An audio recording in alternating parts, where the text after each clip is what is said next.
মধ্যপ্রাচ্য যেন এক আগ্নেয়গিরির উপর দাঁড়িয়ে।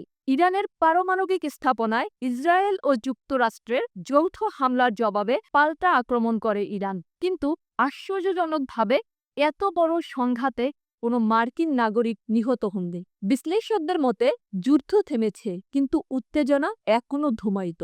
আসুন ফিরে যাই গত সপ্তাহের শুরুতে। ইসরায়েল প্রথমে আঘাত হানে ইরানের সামরিক ঘাঁটিতে। এরপর যুক্তরাষ্ট্র ইরানের ৩টি গুরুত্বপূর্ণ পারমাণবিক স্থাপনায় বোমা ফেলে। পাল্টা জবাব দিতে প্রস্তুত হয় ইরান, কিন্তু একেবারে যুদ্ধ নয়, বরং সীমিত প্রতিক্রিয়া। খোদ সর্বোচ্চ নেতা আয়াতুল্লাহ খামেনি নির্দেশ দেন মর্যাদার প্রতিশোধ, কিন্তু সর্বাত্মক যুদ্ধ নয়।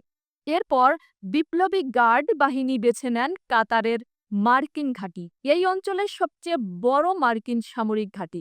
হামলার আগেই ইরান মধ্যস্থতাকারীদের মাধ্যমে যুক্তরাষ্ট্রকে সতর্ক করে দেন। ফলাফল ১৪টি মিসাইল ছোড়া হলেও ১৩টি ভূপাতিত হয়, কোনো প্রাণহানি হয়নি। ট্রাম্প প্রকাশ্যে ইরানকে ধন্যবাদ জানায় আগাম সতর্কতার জন্য এবং বলেন তারা তাদের ক্ষোভ প্রকাশ করেছে, আর আশা করি সব এখানেই থেমে যাবে। এরপরেই ইরান যুক্তরাষ্ট্র যুদ্ধবিরতির আভাস দেয়। ইসরায়েল যদিও প্রথমে নীরব ছিল, পরে জানায় তাদের ৪ সেনা নিহত হয়েছে। ইরান এই হামলাকে অস্তিত্ব রক্ষার লড়াই হিসেবে তুলে ধরে। রাষ্ট্রীয় টিভিতে বাজে দেশাত্মবোধক গান, দেখানো হয় ক্ষেপণাস্ত্রের ঝলক, ঘোষিত হয় বিজয়ের বার্তা।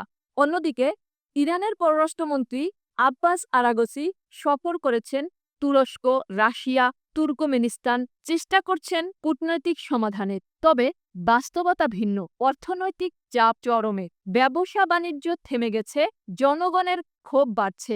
এমনকি গার্ড বাহিনীর ঘনিষ্ঠরাও যুদ্ধ বন্ধের আহ্বান জানাচ্ছেন। তাহলে প্রশ্ন হলো, এরপর কি? ইরান কি নতুন করে ইউরেনিয়াম সমৃদ্ধকরণে নামবে?